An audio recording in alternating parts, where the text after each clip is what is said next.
It's a great honor and a privilege to introduce Renee Moss. We're here in Netanya, and in 2 days' time, we're going to be having the Holocaust Memorial Day. And Renee, you were one of the Kindertransport. So if you could just mention to our listeners, where were you born and when were you born? I was born in Freiburg in the Black Forest in Germany. That was in 1937. I was the youngest of 4 children.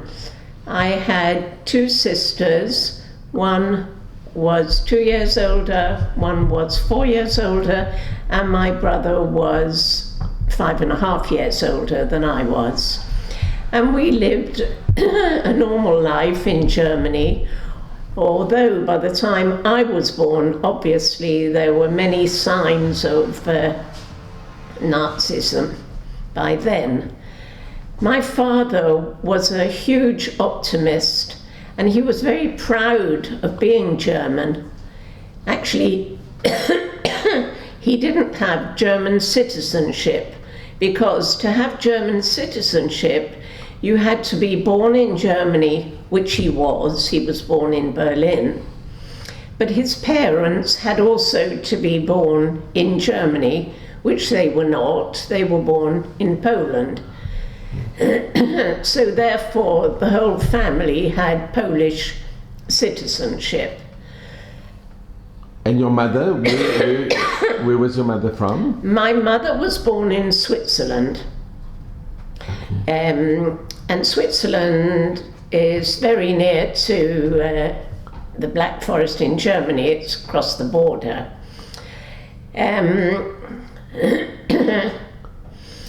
In October of 1939,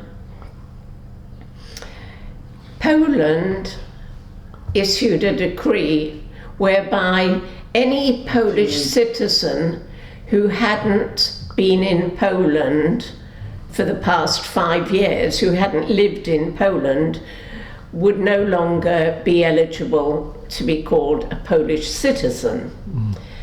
So Germany realized that they were going to be stuck with, I think there were about 15,000 Polish Jews living in Germany.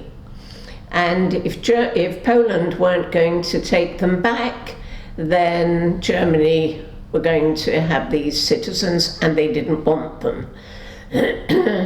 So overnight, my father, together with many other Polish Jewish men, were taken to prison. And a couple of days later, the whole family had to leave Germany, carrying just what they could carry. Now, my mother was carrying me. I was a baby of 17 months old at the time. My father carried the 3-year-old who, she could walk, but not distances.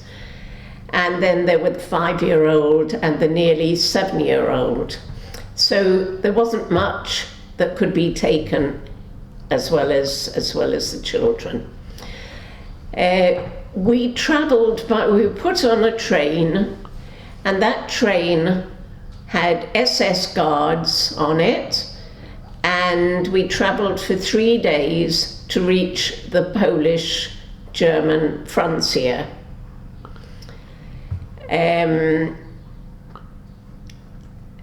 When we got out at the other end, this is hearsay because obviously as a baby, you were too young. I remember nothing.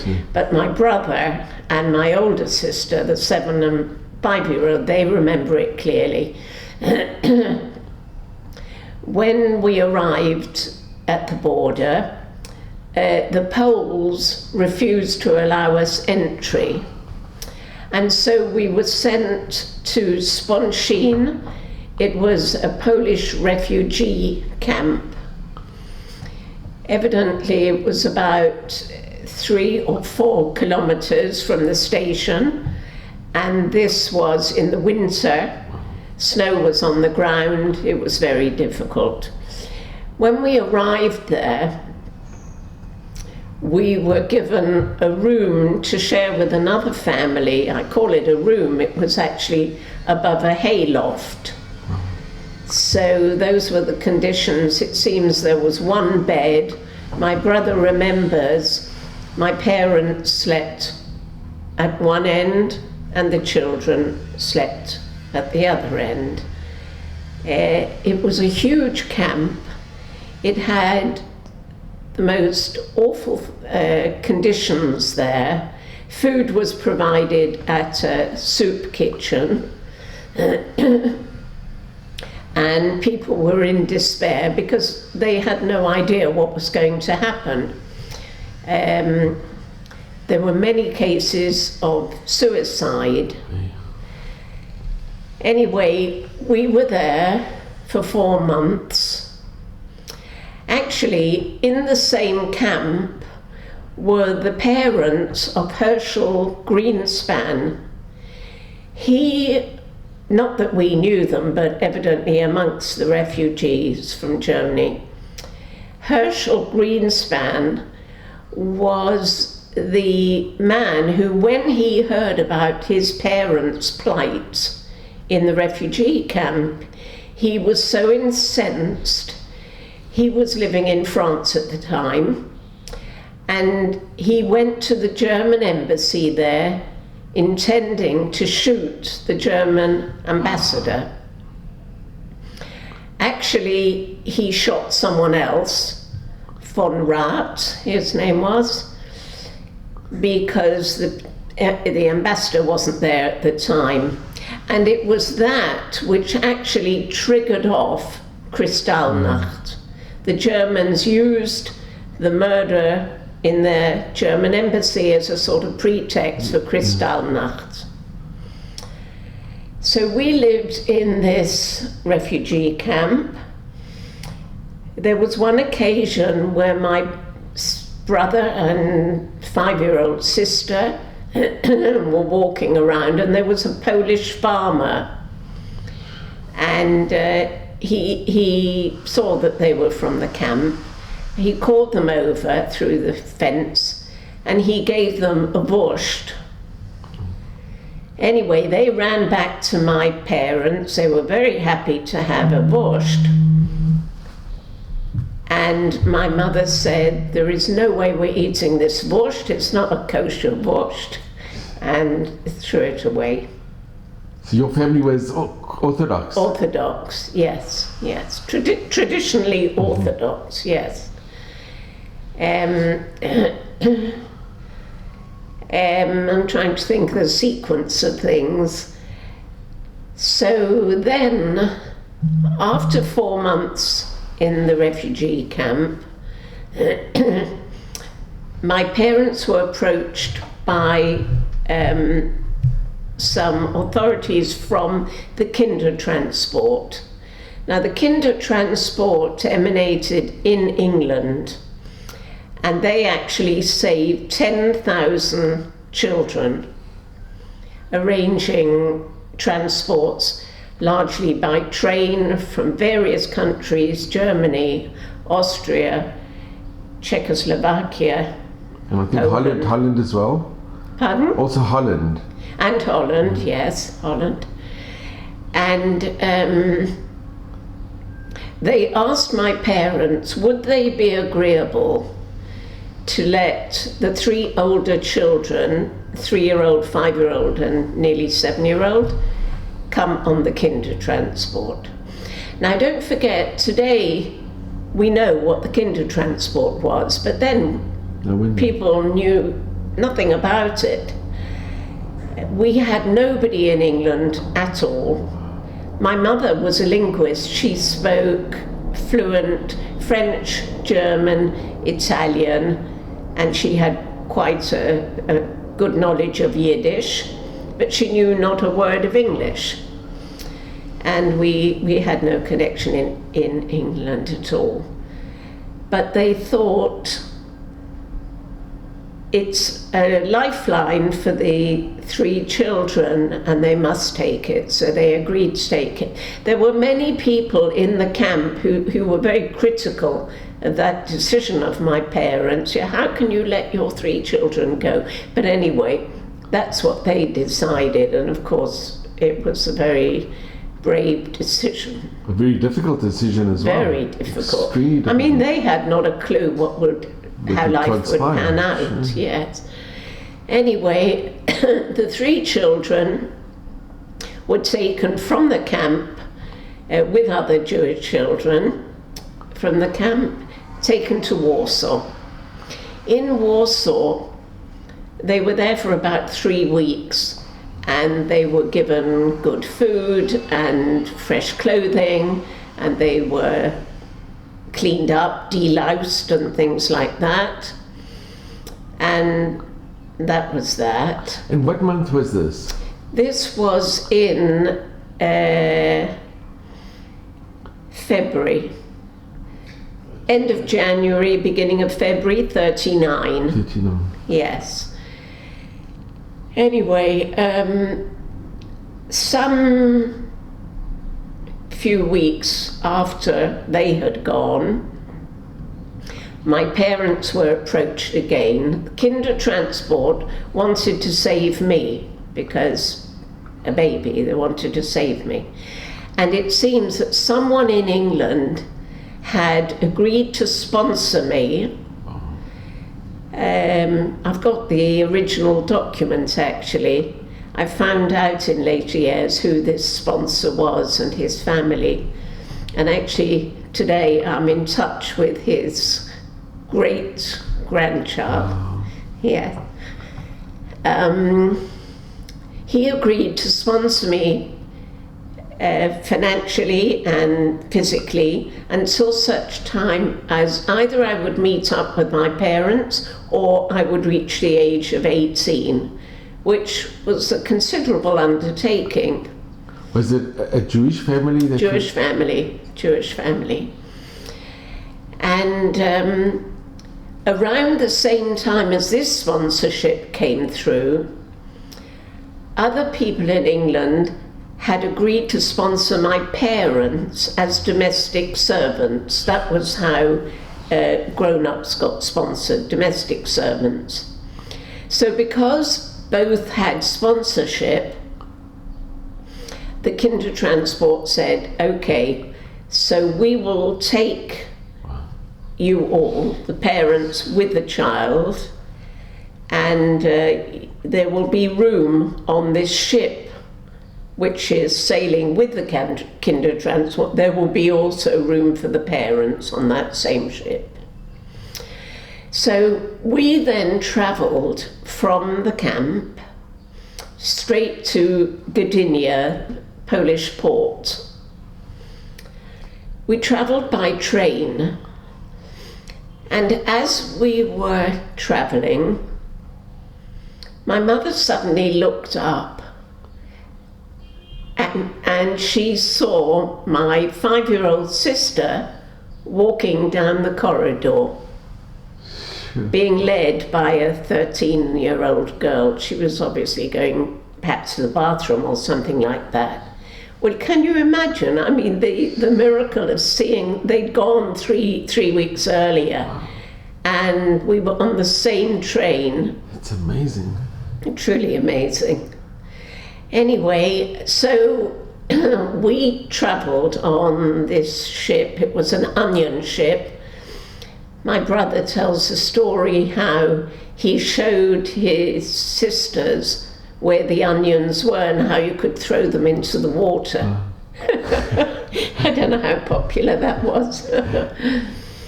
Anyway, the journey took about a week or just under.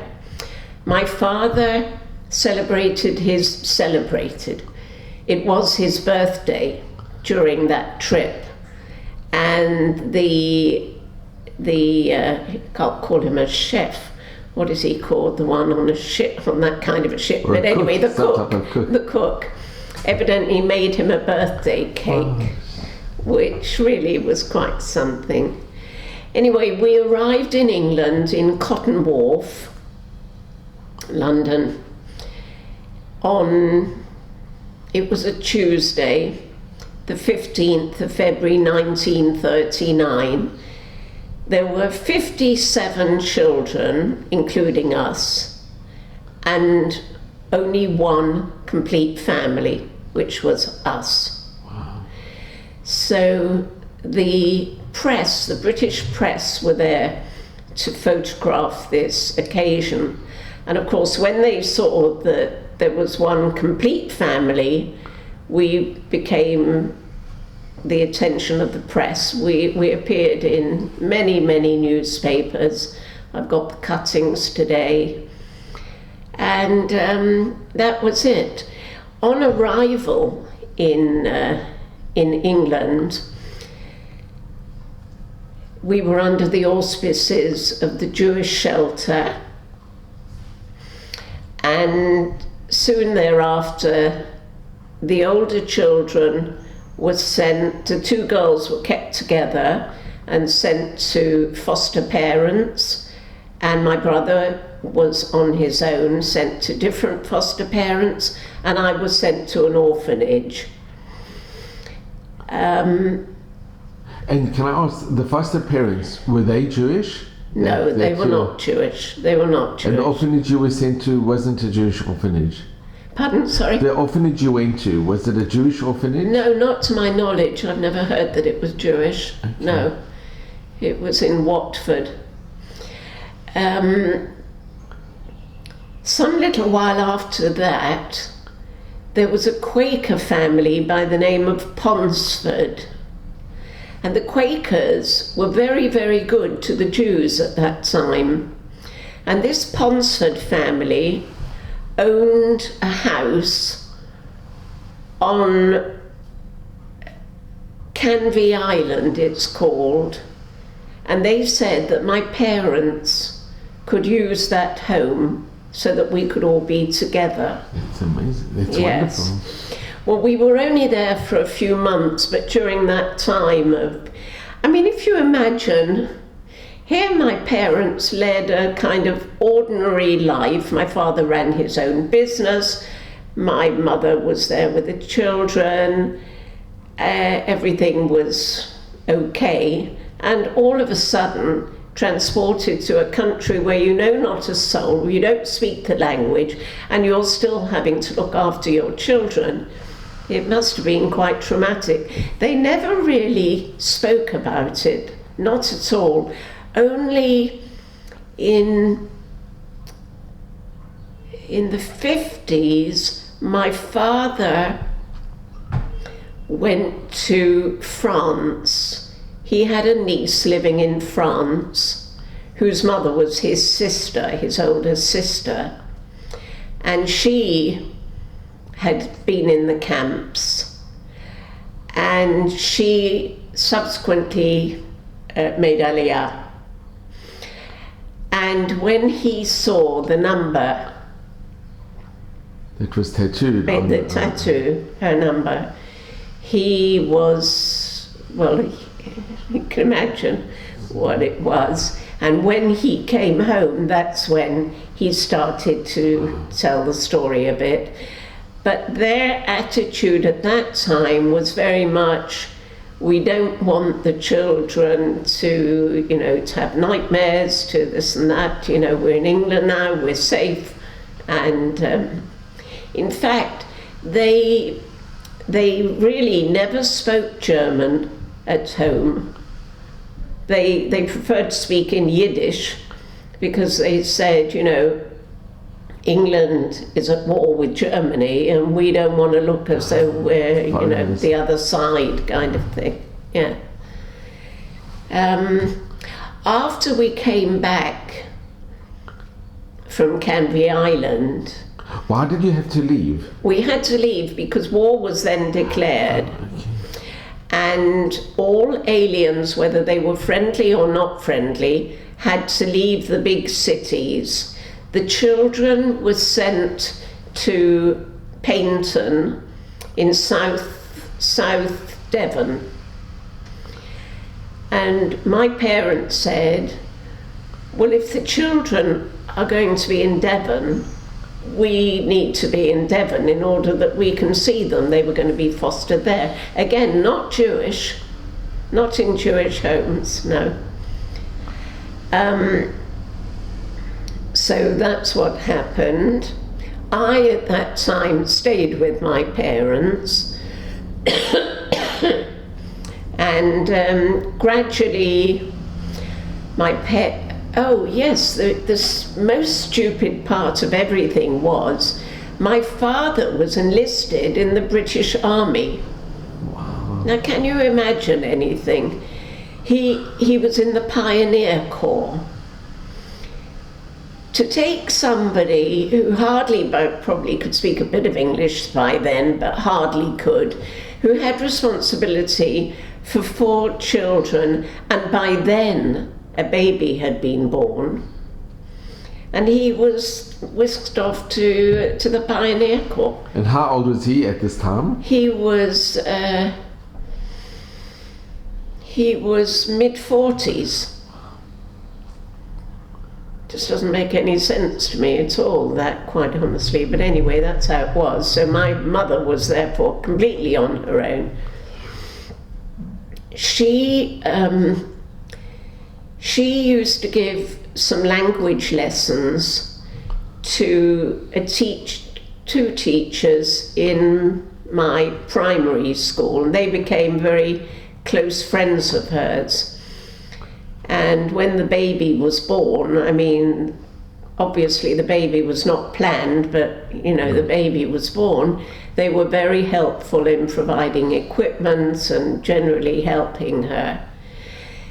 And gradually, after my father came out of the army, he was released on health conditions eventually. And he looked around. He would do any work that was available for him. He worked as a hotel porter in this hotel and that hotel, very menial jobs just in order to make a living. And he worked by night and by day. And gradually things improved a little bit.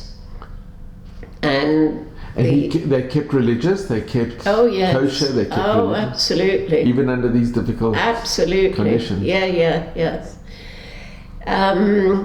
During the war years, by then we had moved to Torquay, which is, you perhaps haven't heard of those places. Torquay is known as the Queen of the English Riviera. Actually, David Marriott was born in Torquay. During the war years, we had a wonderful Jewish community. Before then, there wasn't actually a community as such. There was a sprinkling of Jewish people. But during the war years, a lot of Sephardi Jews came down from Stamford Hill Orthodox area in London. And they came with their carpets. They were nearly all in the carpet industry. Came with their carpets. I remember we used to be invited to tea there. And you'd see these rolls and rolls of wonderful carpets in the rooms, being stacked there. And Renee, can I ask, what was your first recollection? You were a baby when you were taken to England. Do you remember one of the very first recollections that you One ever of had? the first things I remember, I was 3. And I suffered with rheumatism as a child, and I think I was in quite a bit of pain, and my mother said, look, I'm not sending you to kindergarten today. you can go, we'll go out for a walk. And she put me in the pushchair, and as we were walking along, we bumped into my teacher, who said, come along, you're coming to school.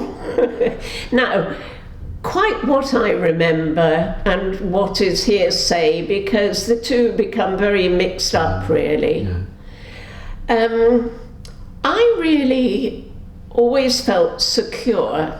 I remember nothing of being in the in the orphanage. I wasn't there for that long, but I don't remember it at all. I certainly remember when my baby brother was born, which was I was 4.5 by then. I remember he slept in a kind of drawer, you know, fitted it out with blankets.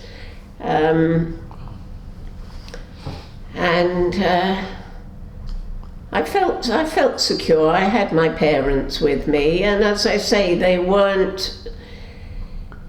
forward-looking. They were not constantly bemoaning their fate or something like that. To the contrary, they realized that they had, you know, they'd witnessed a miracle. Can I ask, really, what happened to your parents' siblings or their family that were left behind in Poland and Germany? Yeah. Did they know what was happening, or did they manage to escape as well? Did they know what was happening? Did your parents know it was happening back in Germany and Poland during the war? Actually, what happened was my mother's parents at the time of this lived in Switzerland. Your mother's side was from Switzerland. My mother was, yes, from Switzerland. And so my mother got in touch with the Swiss authorities, I think from the camp, when we were in Sponschien refugee camp, got in touch with the Swiss authorities to see, you know, can we come to Switzerland? Switzerland said, we're willing to take you and the 4 children, but not your husband. Unbelievable. Can you imagine it? Incredible. I mean, it's not as though my father would have been any burden on the Swiss nation, because he spoke German, and in Zurich, where they came from, is German speaking. He had his own business, he knew how to run a business. And they refused. And my mother said, where my father is, so I am, that kind of thing. Wow. We've often wondered, my siblings and I, would we have agreed, would we have said, well, look, we'll save the children, in which case, I mean, my father would certainly have perished, I'm sure. But it was quite a brave decision to say, no, I'm sticking to the family, and you know, my mother's decision. Now, she had a sister who at that time worked for the Red Cross. She lived in Palestine, as it then was. Under the British mandate, yeah. Yes. And my father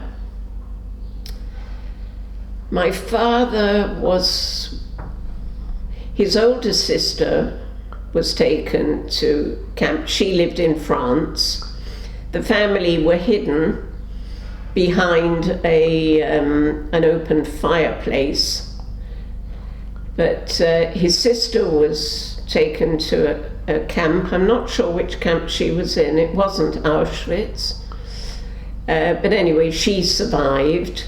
His younger sister made Aliyah again to Palestine, and actually she was one of the founder members of Kibbutz Hazoreah near Haifa. This is before 39. That was yes, that was in 33, 34. Long before. Then he had a brother who also was in Palestine, had come to Palestine round about then, and an older brother who went to America. Oh, and the younger brother, that's right, the younger brother was in France, and he was killed in France, yeah. And his parents? His parents had already died. They died young, yes. So your family, I think it's pretty unique. That a whole family was taken on the Kindertransport. Yes, yes. And it was only because, well, really, it was because I was a baby and they were hell-bent on saving children. And the coincidence of sponsorship coming up for my parents at the same time, and presumably the fact that there was room on the ship sailing, that it all sort of got together, because they didn't make a habit of taking parents, not at all. In fact, Renee, I heard that the madrichim, the people that helped with bringing the children to England, if they were over, I don't know if the age was 16 or 17, they were sent back. Yes, exactly. 17 was the cut-off date for Kindertransport. Yes. Yeah. Do you know any other families where entire families were taken on the Kindertransport? And I have many books here. In all of them, we're quoted as being the only family. The only family. Yes. It's really remarkable. Yes. So your family, during the war, you all stayed together in... Yes, eventually my parents were renting properties. Each time when the situation got a bit better, they rented something a bit better. And by the time we came together, the whole family was in 42. About 43, 44, we were all living together then. After the war, the largely Persian Sephardi community went back to London, and that's when my father became very active. They didn't have a rabbi at that time, and he acted as kind of lay rabbi because he was learned, my father. And he also used to run the cheder for the children until the congregation gradually increased, and then we did appoint a rabbi. Yes. And then you grew up? I spent my whole life until I was 18 in Torquay. I mean, it was a wonderful place, really, to grow up in. It was very much like Netanya, but without the Jews. I stayed there until I was 18. It was fairly obvious that if you were trying to avoid intermarriage, you needed really to get out of Torquay eventually. And my older sister, she was a trail setter. She went to live in London to stay at the aunt of a school friend of hers, who was not Jewish, but who had rooms, which she could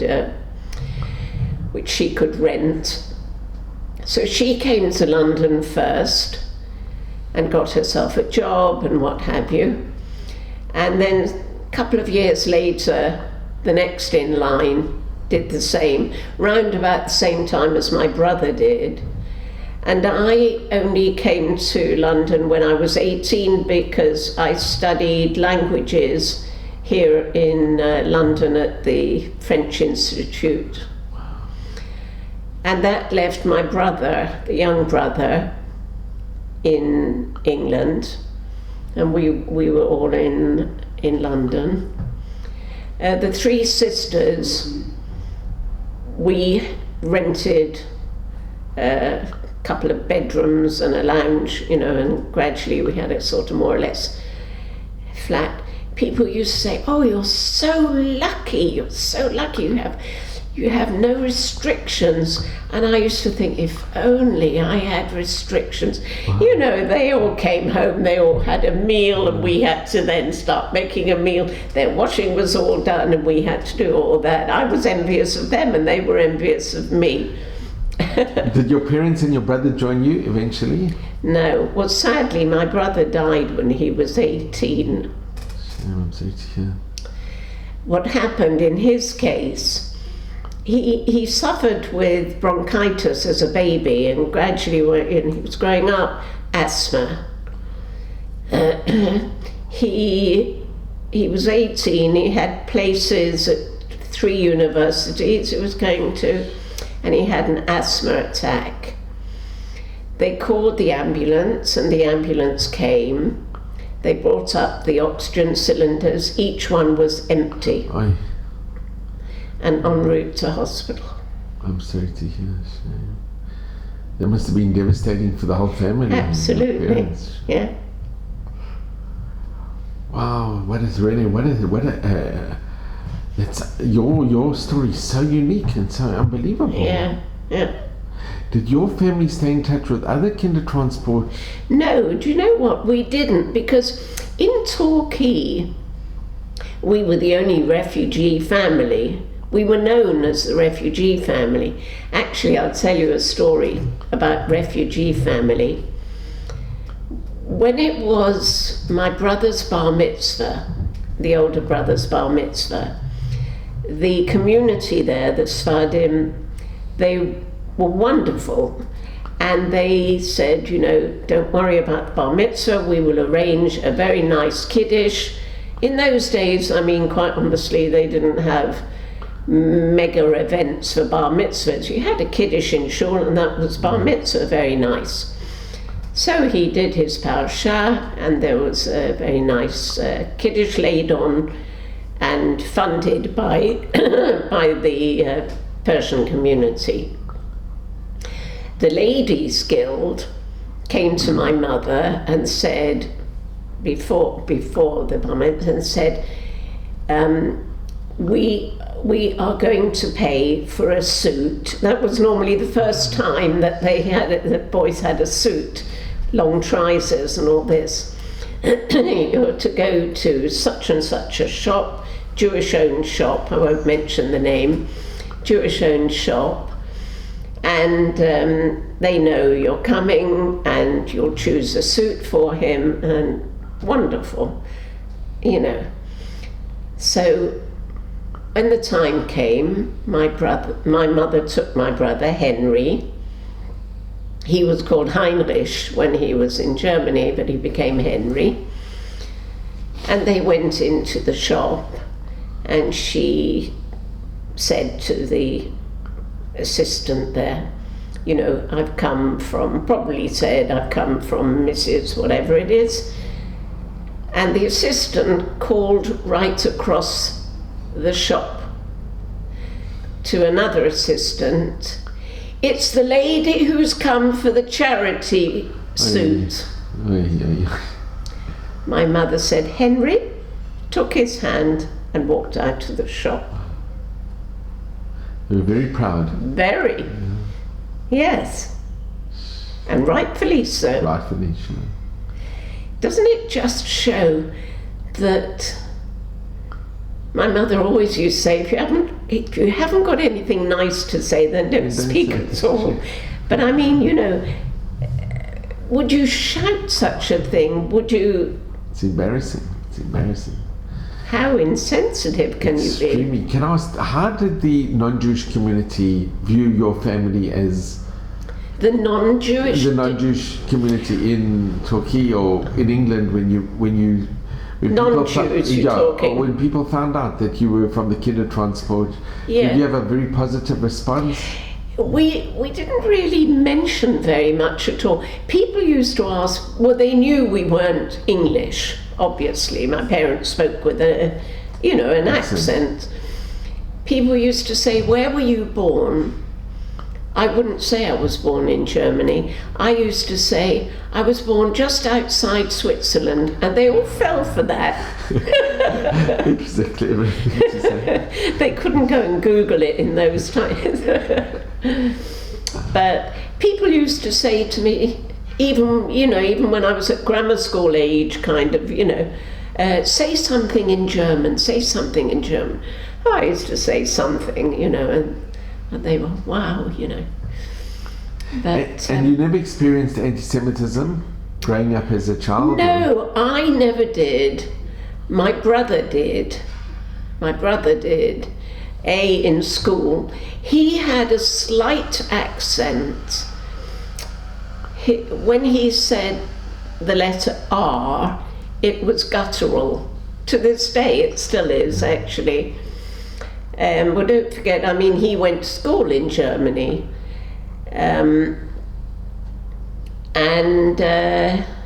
I don't know whether boys are more into that than girls, or whether he was more of a target, because he was quite a nervous child growing up.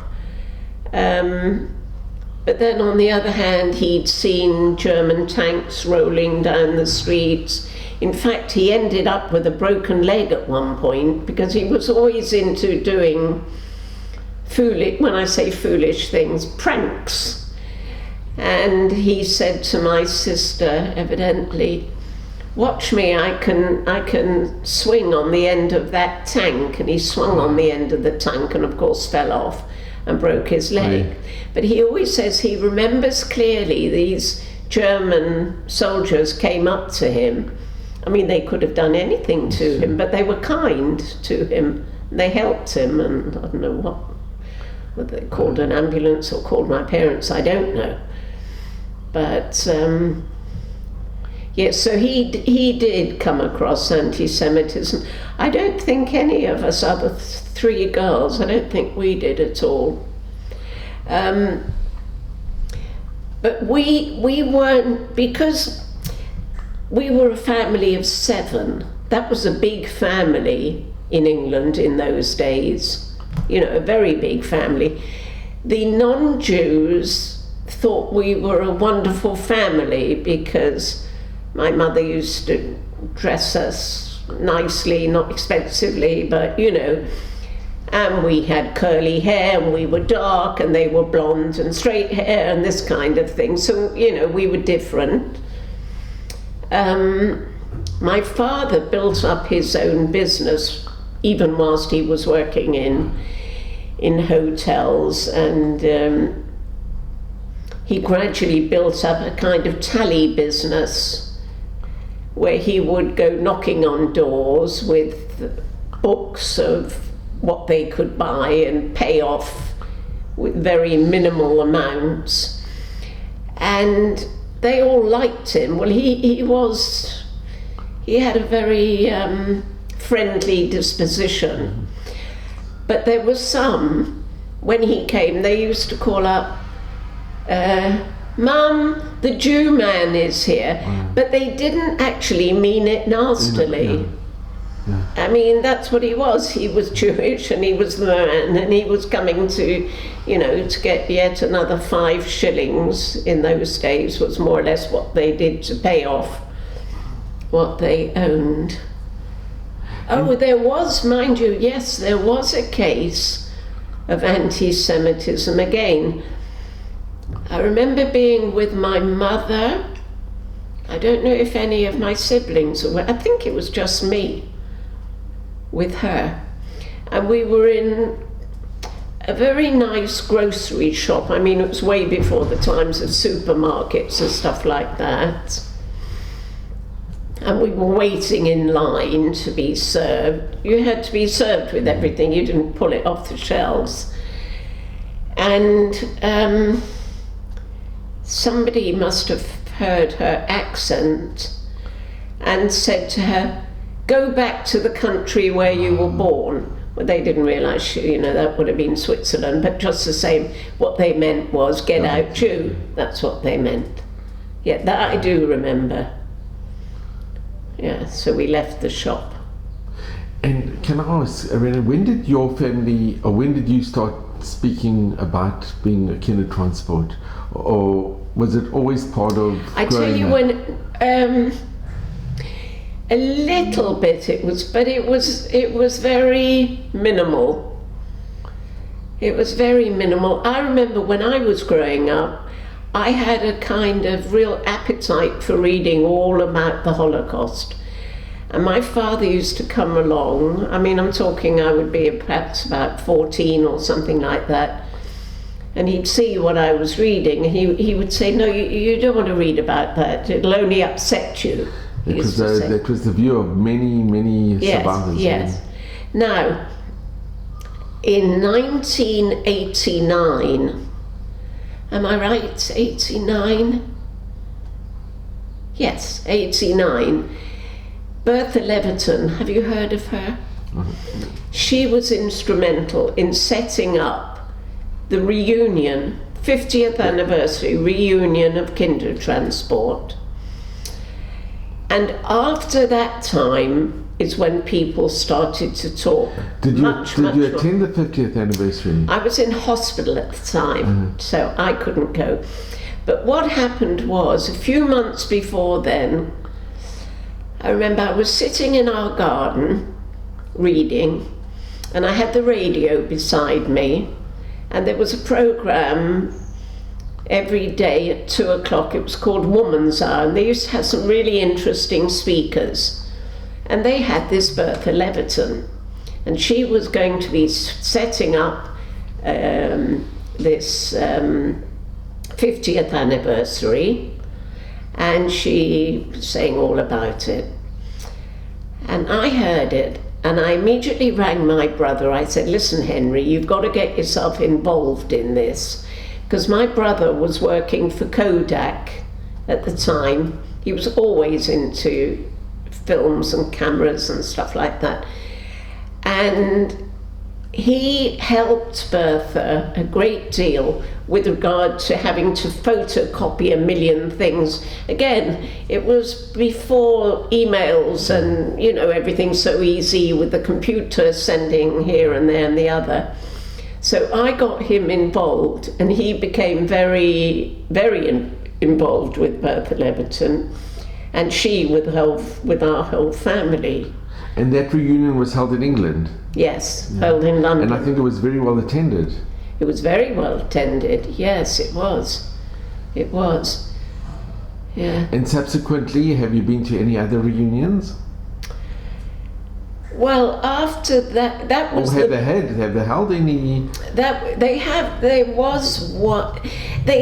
I think they held a few. There was one in Australia which my sister hosted at the time of the 50th for Australian Jews, because actually Australia had more Holocaust survivors than any other country. That's true, yeah.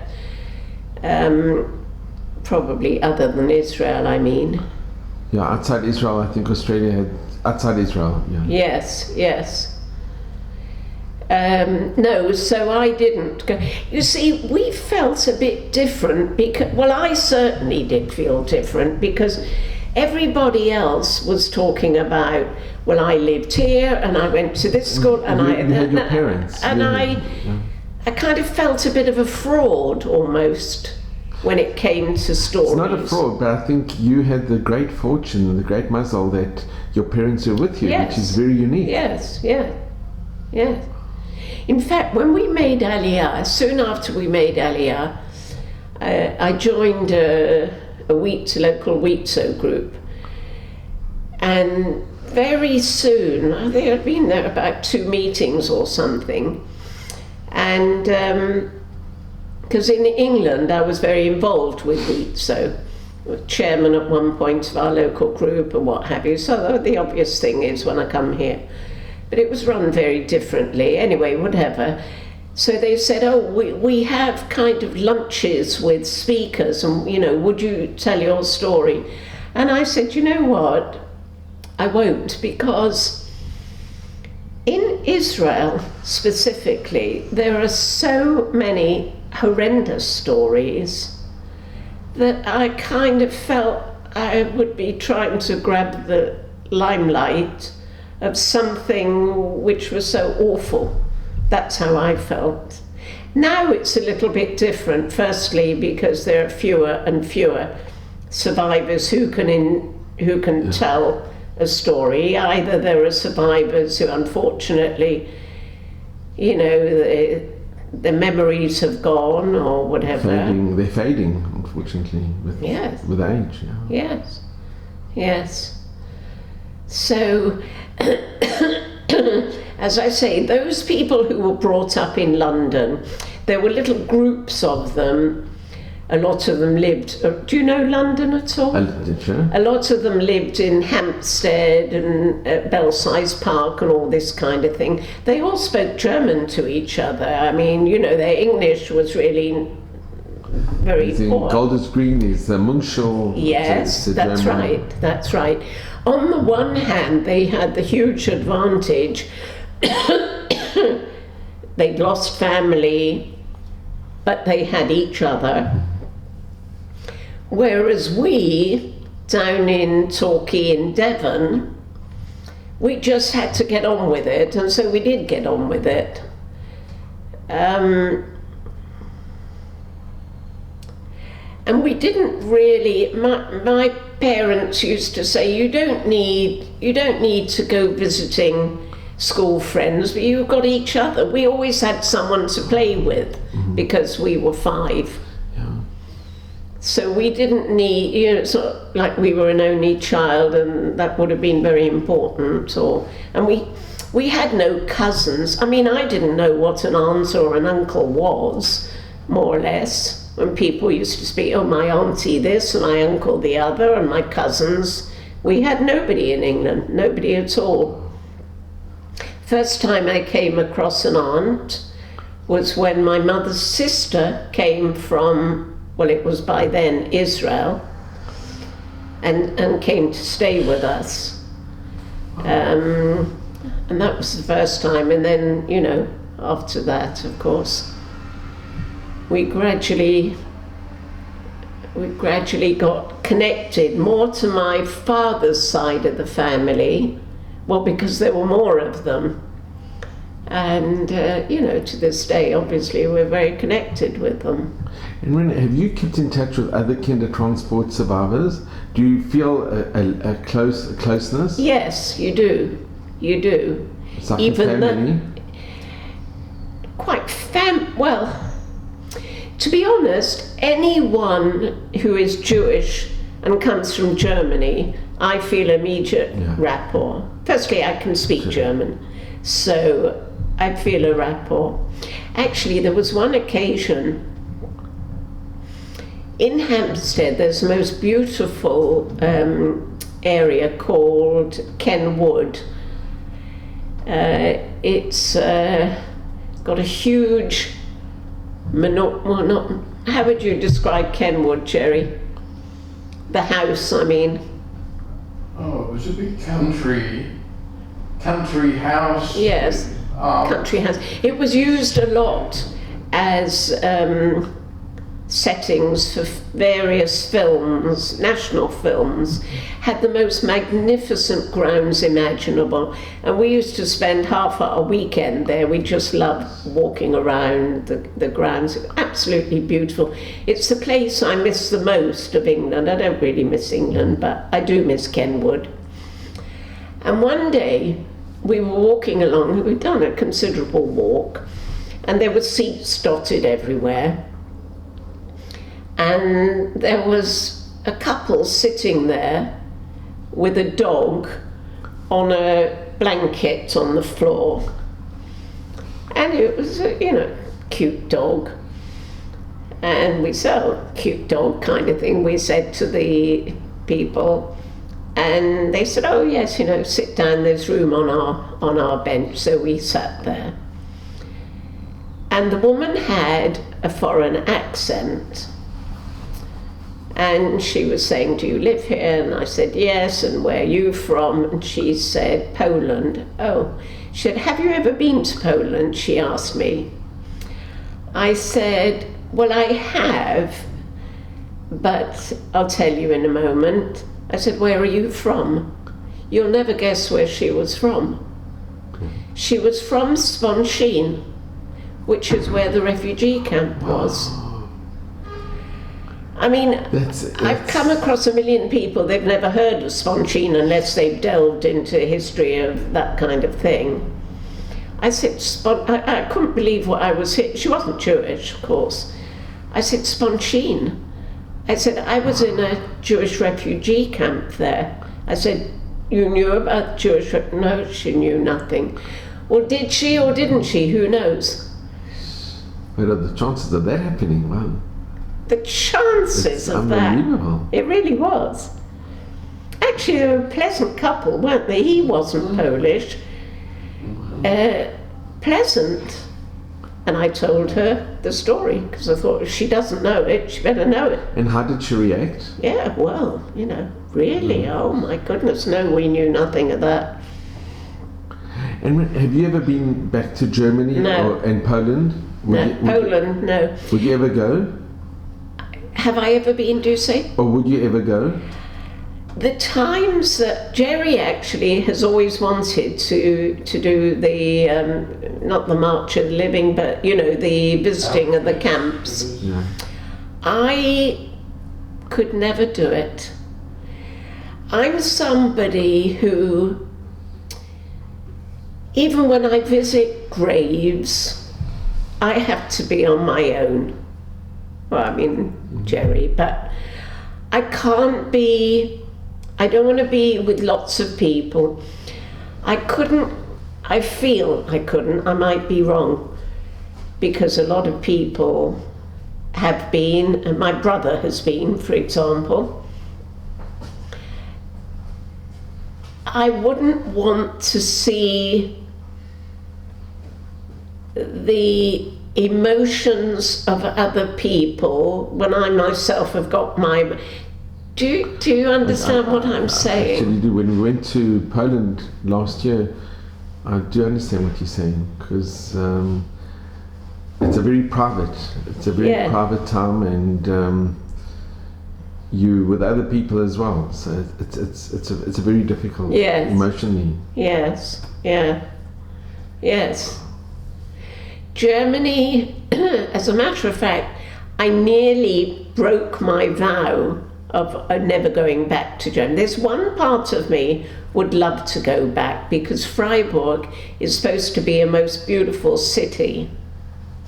Actually, some years ago, our son, who's professor of gastroenterology in America, was invited to a conference which was going to be taking place in Freiburg, and he was a guest speaker. So he started off his talk saying, thank you very much for inviting me, this, that, and that. My mother was born in your beautiful city, but she left in 1939, and just left it at that. And subsequently, and he actually went to visit our house, and he sent all photos. You could see where the mezuzahs had been. It was owned now, owned, living in the house was a pediatrician and his wife, by chance, also medics. When he got back to America, he wrote this letter to the organizer, again thanking him for allowing him to come, and And he then told the story.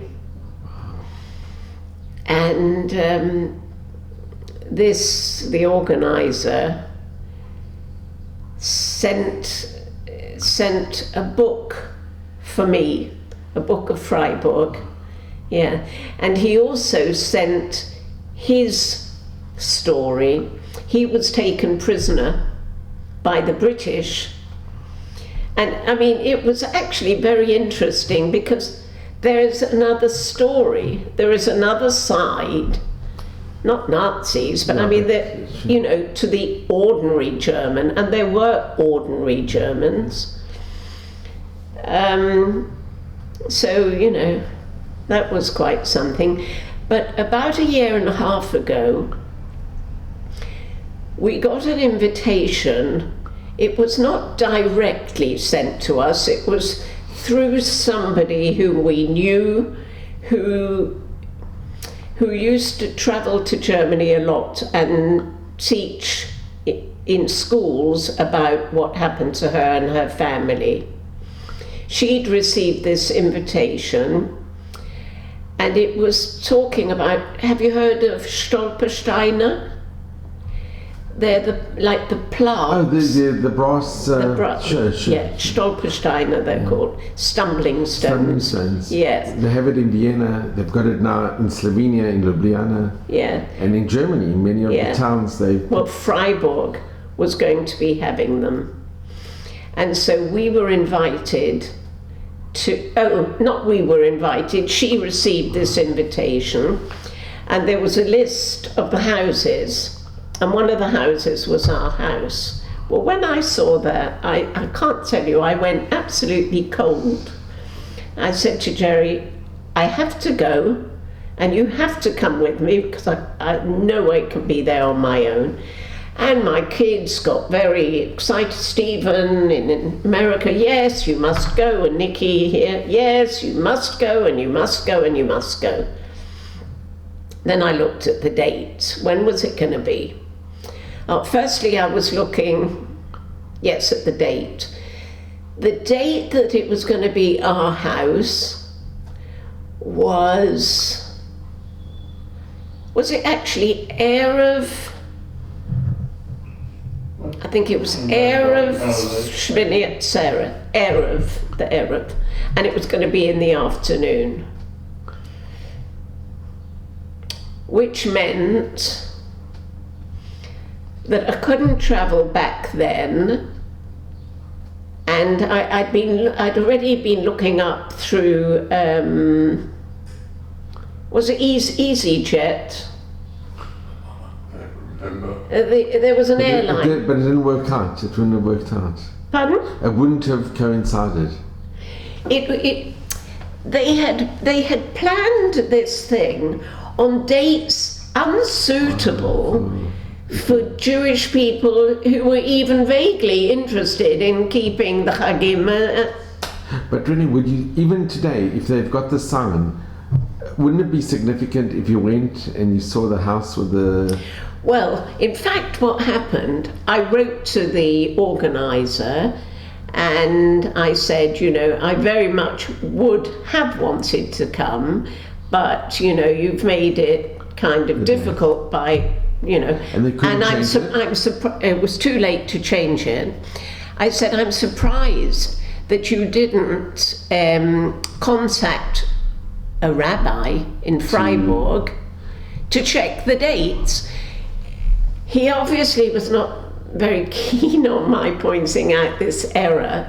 He said, well, the dates were decided, a couple of years ago, and so, I said, well, I wonder whether you'd be so kind as to take some photos and email them to me at the ceremony. I never heard another word. So I was pretty angry, really, about this. Why wouldn't you answer and say, yes, I will try to, or something? So I thought, you know what? Any money, I bet that there's a Chabad in Freiburg. Sure. So I start looking up on the computer, Chabad, Freiburg, and sure enough, I find that they do have. So, and it gave his phone number, not his email address, did it? I think there must have been an email address, because I think I first contacted him by email, telling him, that this and that and that and this, and I wonder whether at his convenience he would mind going and taking photographs of the Stolpersteine. Within about half a minute, I got a reply saying, wow, and of course, it'd be my pleasure, and da-da-da, and na-na-na, and if ever you do come to Germany, I'd so love you to come and speak in our shul, and all the rest of it.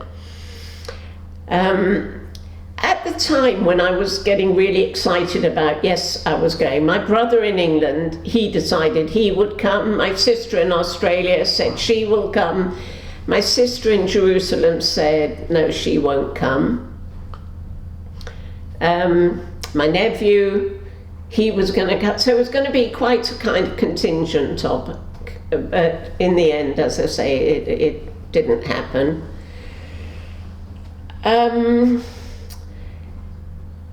One thing with the Stolpersteiner which I'm not keen on, because I've always felt in Germany, and the more so now in the whole of Europe, that there are people who will see this and who will walk over it on purpose.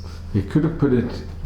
Exactly what I think they should have in done. the wall. Should have done. I see it often on the street, and people do walk over. Yes, if they walk over it by accident is one thing, but if they're going to spit on it and say Jews should have killed more, which is what we're seeing in Germany, aren't we?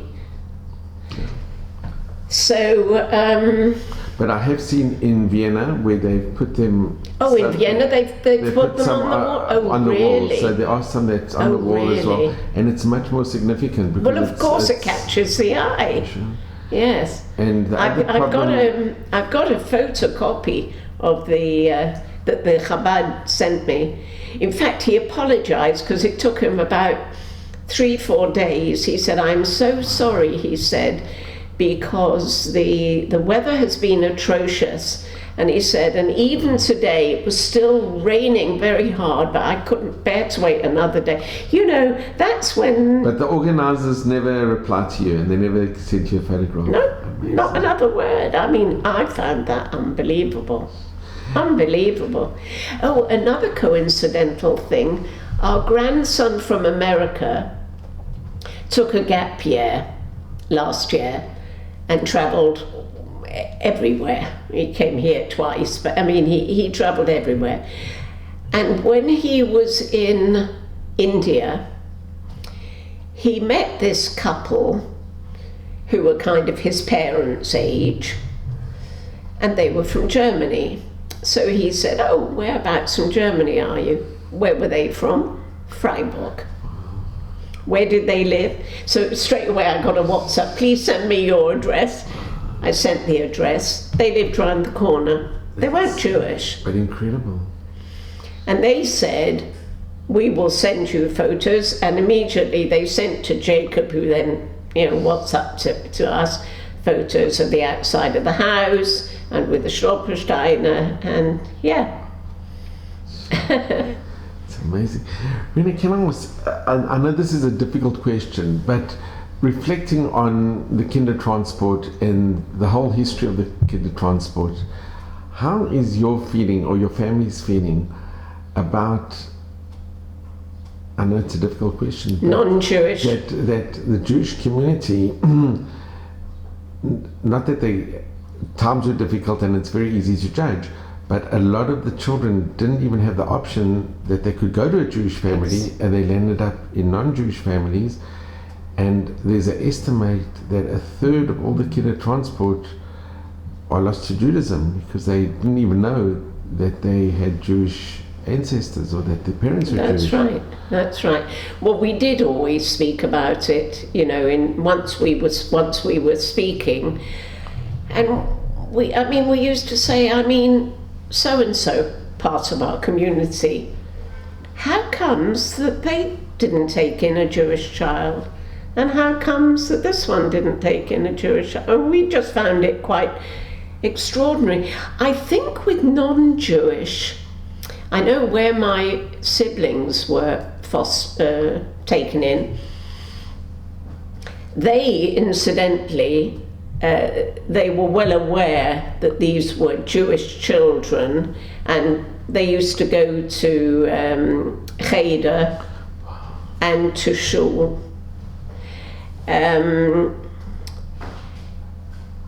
But I think anyone who had, say, 3 bedrooms and didn't have large families, then they were paid something by the government. So maybe, I don't know if they were forced to take in people, or maybe the thought of, well, it'll add to their income a bit and times were hard. I don't know how on earth a Jewish family couldn't have taken in a Jewish child. I know this is quite different but it still reflects a little bit. When I was 16, I think I was, 15 or 16, my father saw in the National Jewish Chronicle, it was a Jewish paper of England, there was an advertisement, and it said, "We're seeking families to give a holiday, take in a Jewish orphan from Norwood." Norwood was a big Jewish orphanage. And my father saw this. He must have spoken to my mother about it, but he certainly said nothing at all to me about it. I was the only one at home apart from my younger brother. And he suddenly announced, "By the way, we're going to be having," Sure. Eva, she was called, Eva Rottenberg. Eva Rottenberg is going to come in 2 weeks' time. She's coming here for 2 weeks on holiday. It was about 2 weeks or 3 weeks before very important exams at school, like pre-matric exams, and I was a studious person, so oh my goodness me, what timing. But anyway, A, I had no choice, and B, I wouldn't have said, I don't think even I would have said, "No, you can't bring her." I might have said, "Can't she come later," or something. So she came, and actually we got on very nicely. She was a very nice girl. And then after 2 weeks, probably, I mean, you know, she might never have had a holiday. Not that we had holidays. My father used to say, "You live in Torquay, who needs a holiday? We live by the sea." Anyway, we couldn't afford it. But I mean, it was true. It was living by the sea, not living in some city or other with, you know. But, so what I'm saying is, had we been Jewish family in England, and there is absolutely no doubt with 5 children that my parents would I know for sure. I know for sure. And I can't understand. I don't know how they could have. Maybe they made individual excuses to themselves not to It's take difficult somebody because in. you hear stories where children were brought up and they remained non-Jewish. They didn't even know that they were. Yes, exactly. They lost their connection with Judaism. Some of them, when a parent or both parents managed to survive and they came over, they didn't want to go back with these parents because they'd lived such a non-Jewish life. They'd seen these people who were totally strangers to them. I mean, horrific tales. Yeah. Can I ask, has your story been related in any of the books? Oh yeah, in all these 3 books. Is it? This was the first one.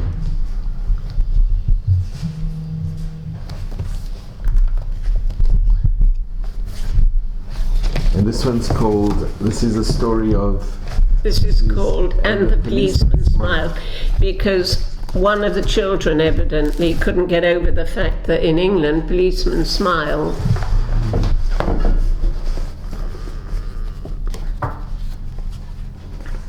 This is... This one here. Oh, could you possibly just read just the introduction? Oh, This is from And the Policeman Smiled. this is from And the Policeman Smiled by Barry Turner. The only complete family to come over on a Kindertransport was the Alperns, Leo and Adele, and their children, Heinrich, Anita, Sonja, and Irena. They came from Freiburg, where Leo was a credit draper. Like other Polish Jews, he was arrested in October 38, but Adele and the 4 children ended up at Sponsheen, with him, should say. 3 months later, the 3 older children were told they could go to Britain. A week after they left to join a transport at Warsaw, permission came through for their parents to follow them for domestic service. By sheer coincidence, the family was reunited on the boat train and sailed together on the Warszawa, which docked at Cotton Wharf near London Bridge on 15th of February 39. Having made it, that family was split up for more than a year, but was reunited after the Blitz and eventually settled in Torquay.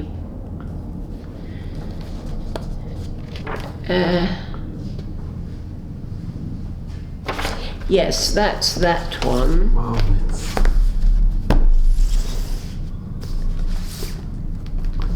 Then there's this one. Memories that won't go away. Memories That Won't Go Away by Michelle Gold.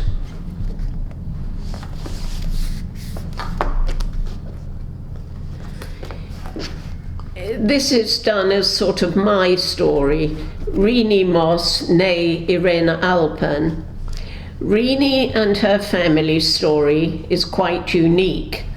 They were the only complete family, children together with parents, to arrive in England via a Kindertransport. She and her family lived in Freiburg, Germany. Although her father was born in Berlin, they had Polish citizenship, not German. As a result, in October 38, her father, together with all Polish Jewish men, were arrested and imprisoned overnight. The following day, all Polish Jews living in Germany had to leave their homes. They spent 4 months in Sponshin refugee camp on the borders of Germany and Poland before being contacted by the Kindertransport. Initially, room was found for her 3 elder siblings on a Kindertransport ship that was sailing from the Polish port of Gdynia. A little later, the authorities accepted Renee, who was a baby of just 20 months old, and her parents. Miraculously, they all sailed on the same ship, the SS Warszawa. And does it have a picture? And then, now, this picture, although I've got a better one of it here, that's as we arrived. Oh, that's amazing. That's incredible. That's the Renee and the family arriving in England on February the 15th, 1939. The photo appeared in several British newspapers. And this is you as a... This actually is my 3-year-old. This is Sonia. Wow. This is her. That's amazing. This is her, and that's me. This is, I'll just take this picture over here. So this is... This. And the person holding that is Lord Lansbury. He was famous philanthropist in England. And there's a picture of us with him, and it had a caption saying, "This is not merely a picture of youth and age, it is one of love and suffering." The 2 little kiddies Mr. George Lansbury, he later became a lord, has on his knees are 2 of the 54 refugee children who arrived in London from no man's land in Sponshin last week. The younger child is still afraid, even of the photographer. And that was you? That was me. Wow. And not even Mr. Lansbury, who has gained the respect of the world for his humanitarianism, can yet make the other one smile. You can see this, then it's your sister's not smiling. Wow. In this book, they do it all as trains. I mean, we arrived by boat, train to the boat. And there was an exhibition in Los Angeles a few years ago, and they put the picture of our family as the head of this particular train. It's that same photo as when we arrived. Wow. And then there's another book, 10,000 Children That Hitler Missed, by Laurie Greschler. And that's a very... Again, that's that picture. It's a very famous picture. So this picture was taken as you arrived in England, February 15, 1939. Wow, that's amazing. I can't imagine how marvellous my mother looks. I mean, what she must only have been thinking. They were only going to a foreign land, a foreign language. Yeah. The total unknown. Wow, the Alpern family, twist of fate. Yeah. Do you want this one? A little bit, if possible. The Alpern family grew up in the Black Forest region of Germany and shared a prosperous life. In the fall of 1938, Poland passed a law that required all Polish Jews living abroad for more than 5 years to return to Poland to have their passports stamped. The stamping had to be carried out by a certain date, within 2 weeks, or the bearer would lose citizenship.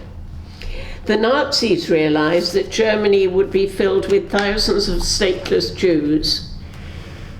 In response, they forcibly sent the Polish Jews out of Germany and back into Poland, where their passports originated. Roughly 15,000 Jews were arrested and sent to the Polish border. Upon arrival, the Polish government rejected their admittance, and they were stuck in a country that no longer recognized them as citizens. The Alpern family was one of the 15,000 stateless Jews. With only a small amount of money and 1 suitcase each, the family was left with 4 children to support in the middle of nowhere. They walked to the small town of Sponheim on the border between Poland and Germany. They lived in a refugee camp, but the conditions were inhumane and many could not endure the conditions. Some died, others committed suicide. And then it goes on a bit.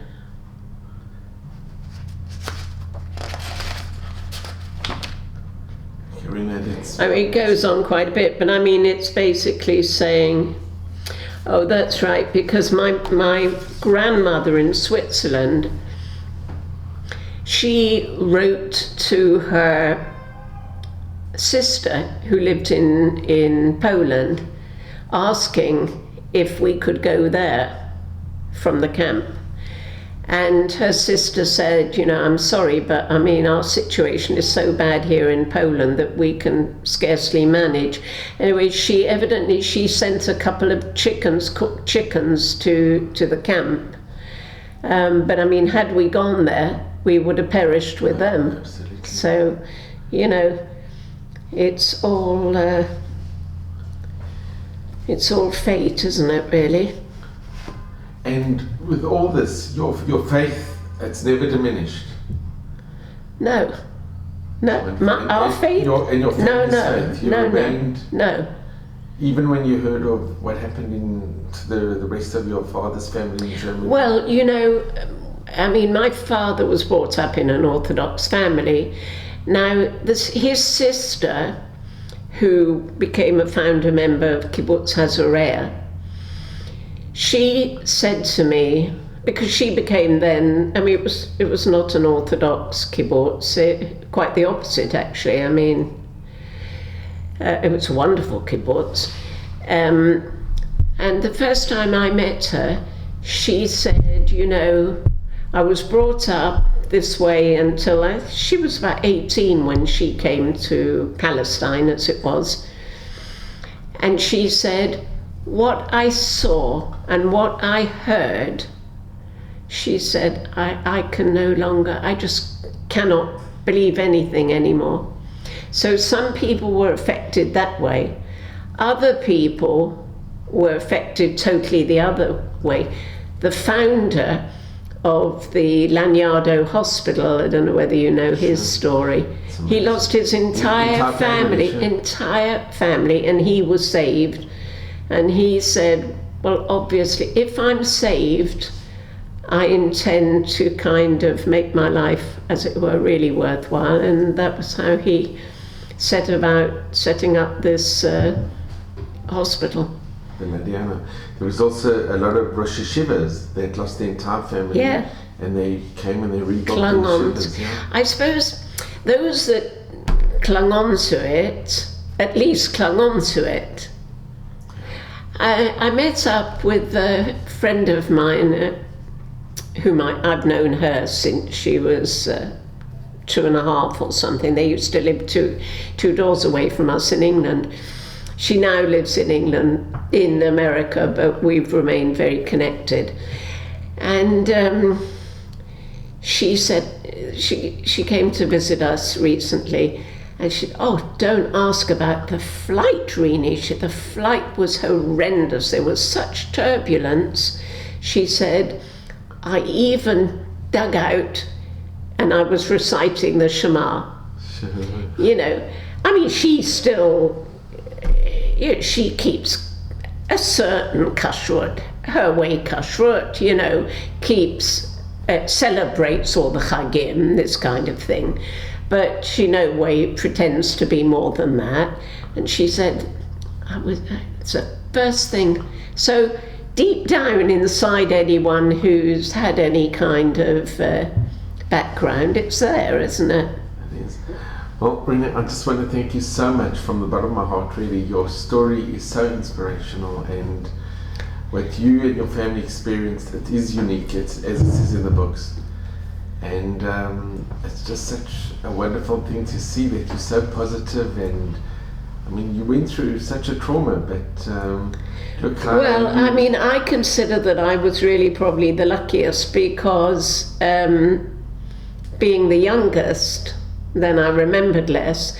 Not only that, when we were growing up, we were more established. My father's business was more established, so I had better opportunities, probably. You had a family which, unfortunately, all the others, the 10,000 children, absolutely.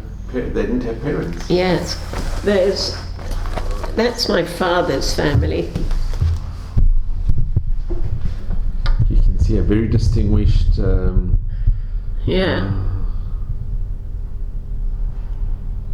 That's unbelievable. Well, that's my father. I always point him out as the best looking. You could see a very orthodox, a very special family. Wow. Yeah. I mean, she's the founder member of the kibbutz. And this one is the one who was killed in France. He came to live in England, in Israel, and he became a chazan in America.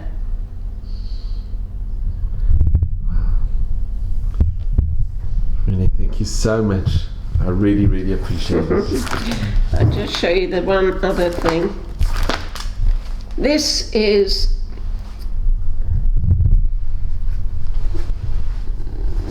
was, yes, the Kindertransport, round about time of the Kindertransport reunion. That's my brother. That's my sister from Australia. And that's me. And that's my mum. My father had died by then, and my sister had come on a visit, and I'd just come out of hospital. And this was the 50th reunion. This is time of the 50th reunion. Yes, round about 89, just after 89. Because they were doing all stories, the Alpern family are thought to be the only refugee family that arrived here as a complete unit with the Kindertransport. This was in the Jewish Chronicle, the Jewish paper. But yes, we look a lot happier there. Really, thank you so much. And Well, it's thank so you for greatly your appreciated. You've got some interesting documents in there. Yes, there are. Actually, that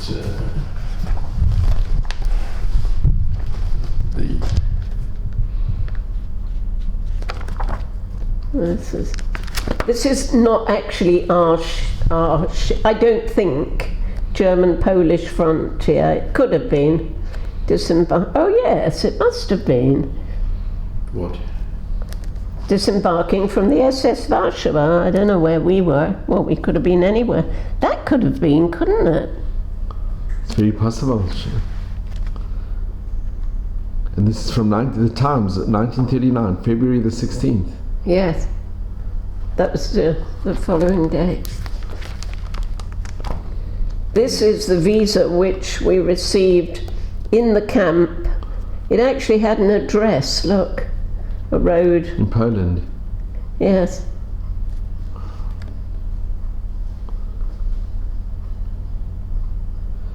This is real history. This is. Yes. My mother's Polish passport. Naturalization papers and Yet German further birth on, this certificate. is It's my your birth certificate. certificate. Your German birth certificate. This, I happened to read a book at one time and I came across a load of information all about Sponsheen. This was a soup kitchen, I mean, if you can imagine. It's a funny thing, you know, now, especially in Israel, well, everywhere probably, but especially in Israel, there are lots of places where you can buy ready-made food. And I always say to Jay, I don't like going into that. I feel as though I'm in a soup kitchen. I mean, I've got no memory of the soup kitchen, obviously, But it must be in my embedded. mind, It must be embedded. maybe yeah. somewhere there. Yeah. That was nationalisation. My mother's. Renee, you must be very grateful to Britain for. Oh, absolutely. this was Absolutely. that was a story in the local paper in Torquay. That was a story and a half. It wasn't really to do with Kindertransport. I'm looking at your time. Oh, I've got to go Okay. shortly. Well, There was a story where my father, when things were getting really, really difficult, he gave in safekeeping a gold watch which he had to his non-Jewish neighbour and said, you know, can you look after this? I'm a bit worried, kind of thing. And they kept this watch, and then, you know, what happened. Years and years later, when was this? November the 10th, funny enough. 1960. November the 10th, Kristallnacht, 1960. The grandson of the person traced my father to Torquay. I mean, how he did it, I don't know, without Google and everything else, and gave him back the watch. That's such an amazing story. Yeah. And this is a picture of your father. Story Leah in the local newspaper. Yeah. That's Wow, what his father. Yeah. that's incredible. I did a transcript of it. I mean, if you want some of the photocopies or something, I happily will always Okay. email them to you if you Thank you feel so you need. much. Well, Renee, thank you so much. I really, really appreciate it. Not at all.